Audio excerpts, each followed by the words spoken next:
Sodium reacts with oxygen to form the ionic solid. You want in terms of movement of electrons, how this is formed. This is a giant ionic compound, so it has giant ionic structure. It has Na+, it has O2 minus.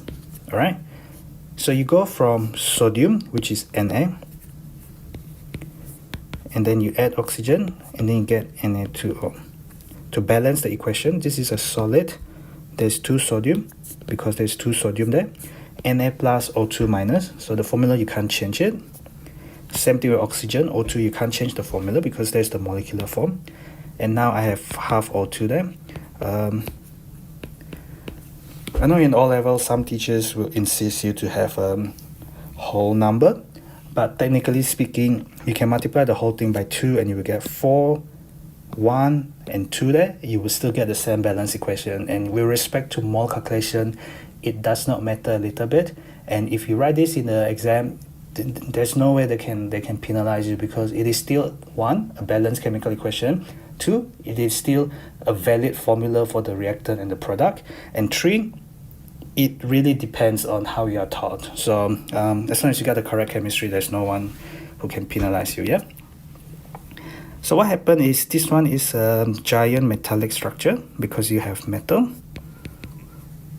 So this is simple. Oops, you're in an exam, you should probably write down the full sentence there. Simple molecular structure. This is giant ionic structure. This is a perfect example actually. So you went from these 2 different structure and you form another entirely different structure here.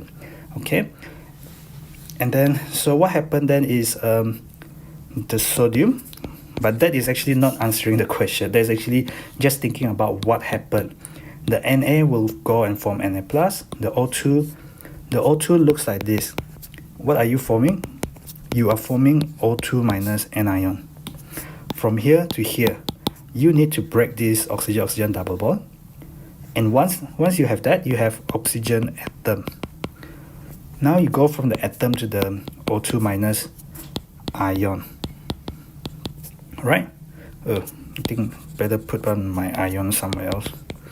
Okay, so the ion and the atoms, they are different. So you have to gain electron there. So the Na will lose its 1 outer shell electron to form Na+. Oxygen, O2 will need to break O double bond, then you get the atoms, then gain once you break the O double bond, you will get oxygen atoms. Then what you get is the atoms will gain electrons to form O2 minus, and then Na plus and O2 minus recombine to form giant ionic structure of Na2O. Alright, cool. So I've explained the movement of electron already. Just the metal lose the electron, the non-metal lose the electrons, but if I write a half equation, which you should know from your electrolysis topic anyway, O2 become O2 minus. When you gain electron, so what happens is you gain electron. So again, this is actually the opposite of the half equation for electrolysis of aluminium oxide. That's when you go to the oxide to the oxygen, right? So here we are doing the opposite. So what happened is 2 oxygen there. So I need 2 oxygen. Here is just 1 oxygen. Do not confuse charge with the number of mole. So now the charge is not balanced. I need 4 electrons. This equation is not balanced. This is reduction. Essentially, this is oxidation, this is reduction. Okay? Anyway, next thing, you want physical again. You do not want chemical, so you want physical. So boiling point, melting point, that kind of thing. And one of the things you associate the ionic compound with is it has very high melting point, because with the giant ionic structure, you need to break very strong ionic bond, yeah, between the Na plus and Cl minus in this case. All right, so here NaCl is just the formula of sodium chloride. Next bit, electrolysis. When you have concentrated aqueous sodium chloride, in the presence of water, you will have OH minus like that, but you also have Na plus and Cl minus, and you have concentrated solution. When you have concentrated solution, this will be preferentially discharged compared to the OH minus, but the H plus is still preferentially discharged compared to Na plus. Cations, anion. This is a cation. Cations go to cathode. Cation are positively charged. Cathode is negatively charged. Reduction happens at cathode. And then you have the oil rig definition. So reduction is gaining of electrons. So you gain electron at the cathode. You do reduction at cathode. Cathode is negatively charged. Cations go to cathode. Oppositely charged ions attract. Okay. So the product of anode is going to be this one. What happened is oxidation happened there. So the chloride minus, I know they didn't ask for the half equation, but I'm just going to write anyway. Oxidation involved the loss of electron. So you lose electron there. You need to balance with 2 chloride and 2 electrons. And this is balanced in terms of atoms, 2 chlorine and 2 chlorine. In terms of charges, 2 times minus 1, 2 times minus 1, overall is minus 2. You're going to get chlorine at the anode. You're going to get hydrogen at the cathode. Both of these will be gas. Okay. Now you want to test for chloride ions. This is a key thing which is actually given to you in a nice laid out table in practical, but you gotta know it in theory as well, because they do like to ask you this kind of thing. Yeah. So what you do is you just add dilute, not dilute. You just add aqueous silver nitrate. If you do not like to write the formula, you can just write add aqueous AgNO3. So all nitrate salts are soluble. So this is a colorless solution. What you're going to get is you're going to get a white precipitate form. You do not write PPT in a theory paper because, well, you're in a theory paper, yeah, not a practical paper. White precipitate forms, or you can say like a white precipitate is observed something. That white precipitate is the formation of silver chloride. As you know, all chlorides are soluble except for silver chloride and lead 2 chloride, both of which are white PPT. I am not answering the answer now, so I can just write abbreviation there.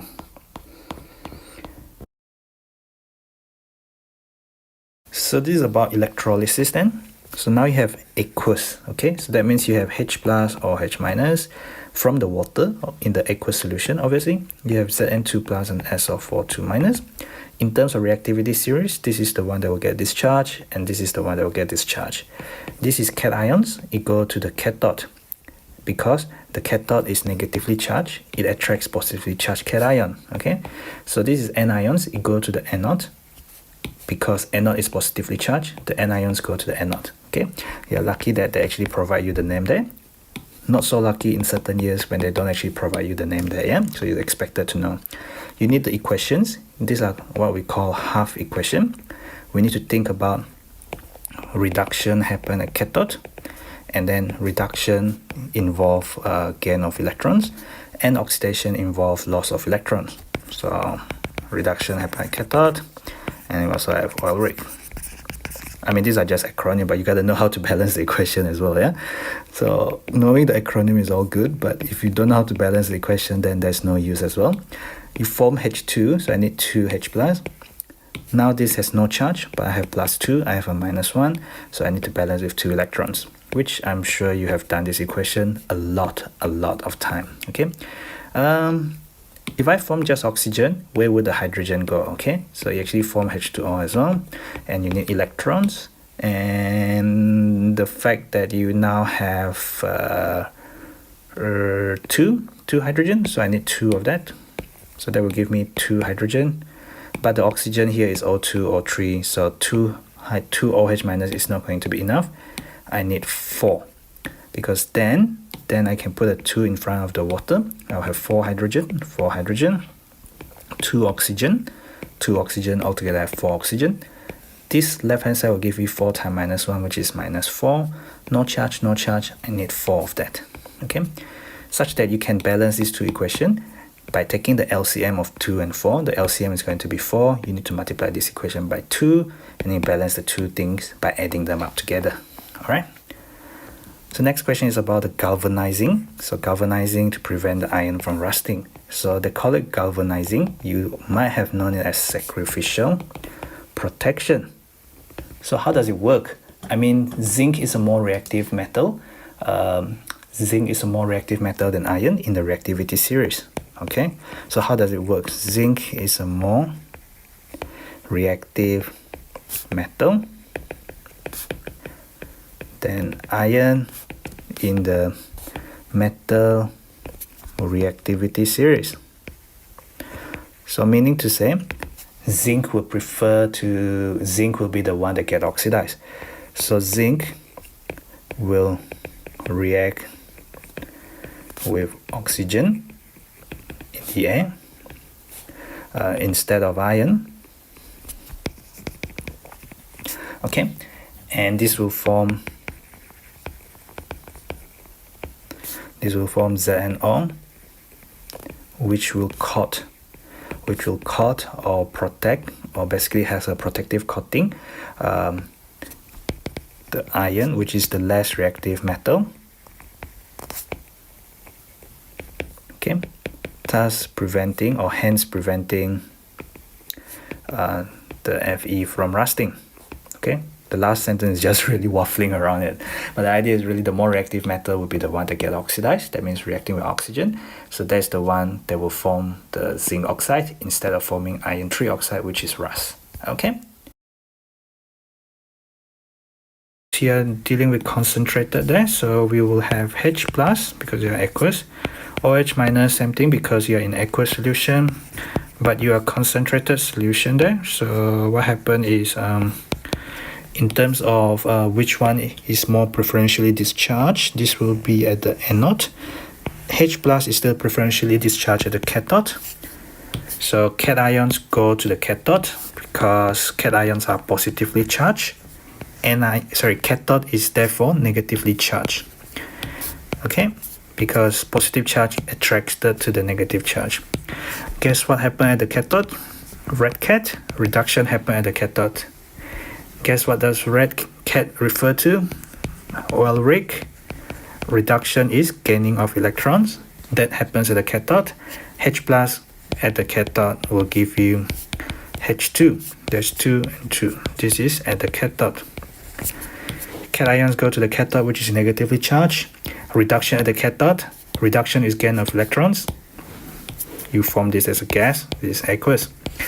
At the anode, the opposite reaction happens. So the Br minus goes to Br2. You will lose electron like that. Aqueous, and you get liquid. At room temperature and pressure, bromine is a liquid. Alright, so product at cathode is hydrogen. Actually, it's probably easier to just write down the formula. And there's Br2 there. Okay, because if you write down the thing in words, you have to write down quite a lot. And then, yeah, anyway. Next bit. So aluminium is produced by electrolysis of molten aluminium oxide. So you know bauxite ore is Al2O3. When you melt them, there's just the ions in. So the composition of the electrolyte, you gotta describe, because this thing require a lot of energy to melt them. So what they have actually is they also contain the electrolyte also contains something called cryolite. So what this cryolite does is it helps to lower the melting point of the Al2O3. The cryolite that and molten Al2O3. So what is inside it? Okay, what is inside it? So it's not just cryolite, it's not just this, it's these two together as a mixture. Yeah? So the electrode itself, you use graphite. Alright, the next thing is, this is a negative electron. So cations are attracted here because cations are positive charge, so it will be attracted to the negative electrode, and that means this is cathode. I think I spelled cathode wrongly. Cathode, and we know reduction happen at cathode. Yeah, right, cat. And we also know the acronym that reduction involve gain of electrons. So what happened is your cation is Al3 plus. So Al3 plus go to the cathode, they gain electrons. That's how you get your aluminium metal. Your atoms are balanced, you have gained electron, but your charge is not balanced. There's no charge there. There's plus 3, this is minus 1. You need 3 electrons. Don't forget that everything you write has to be balanced. Yeah? So the anions are attracted to the other one, attracted to positive terminal, and that's because anions are negatively charged. That will be oxidation, which involves loss of electrons. So O2 minus will give you O2. It will lose electrons like that. Now you have 2 oxygen, so I need 2 oxygen. This is charge, this is not number. Okay, this is ion, so there's no number at the bottom there. There's 2 of it, so I need 2 of it. In doing so, now I have 2 of these oxide ions, so 2 times minus 2 is minus 4 overall. So I need, this has no charge, so I need 4 electron there in order to balance the equation. Yeah. Next bit, which particle is oxidized? So this is aluminium 0 in its elemental state, just like copper there. So these are ion, the oxidation state is plus 2. This is aluminium, the oxidation state is plus 3. The number in front is the number of mole to balance the equation. It does not affect oxidation number. The oxidation number is the species itself. In this case, it's just an ion, so it carries the oxidation state of the charge of the ion itself. Yeah. So you can tell oxidation is going to be this. Okay, so it's the Al, because the oxidation number of the Al increases from 0 in Al to plus 3 in Al3 plus. When we deal with oxidation number, we don't care about the number in front, which is just the stoichiometric ratio in the balance equation. We just look at one single species. Yeah? If you don't want to use this idea of oxidation number, you can think about this. This is aluminium to aluminium 3 plus. It's going the other way. It has to go the other way. That means you have to lose electron. From here to here, you have to lose electrons. And aluminium has to lose electrons to form Al3 plus. And then you know about oil rig. Oxidation is loss of electron.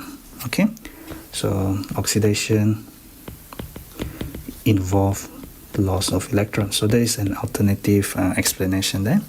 Okay, a piece of aluminium does not react with water because you have a protective coating of aluminium oxide.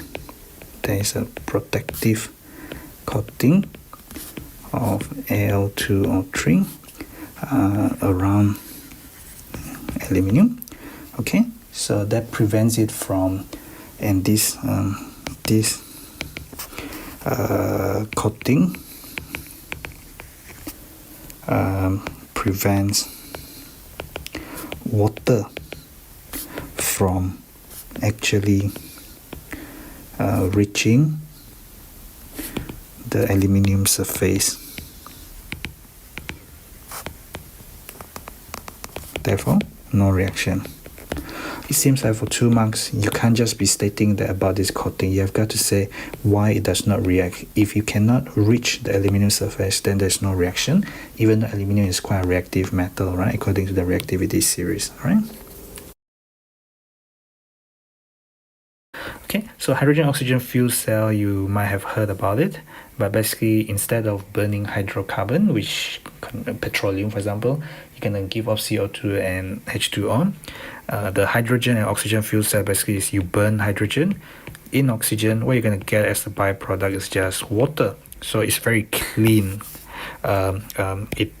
It only produces water. So this is just water as the only byproduct. So no CO2, and therefore you should know that there's much cleaner as well, because CO2 is a greenhouse gas. It can lead to global warming, etc., etc. So the H2 here will lose electron according to this equation here, and it will give you H plus. To balance the equation, you have 2 hydrogen there, so you need 2 hydrogen, 2 times plus 1, balance out by minus 2. No charge at all. Overall, no charge as well. Okay, the next bit is O2 plus 4 H plus 4 electrons. So what you're going to get there, you can think about you're going to get water, because you haven't formed the water yet here. Therefore, you must form the water here. What am I going to do here? The charge already balanced out, actually plus 4 minus 4. So I just need to work out the water, which is going to be 2 there, because 4 hydrogen, 2 oxygen. 2 times 1 is 2 oxygen. That is balanced. Okay.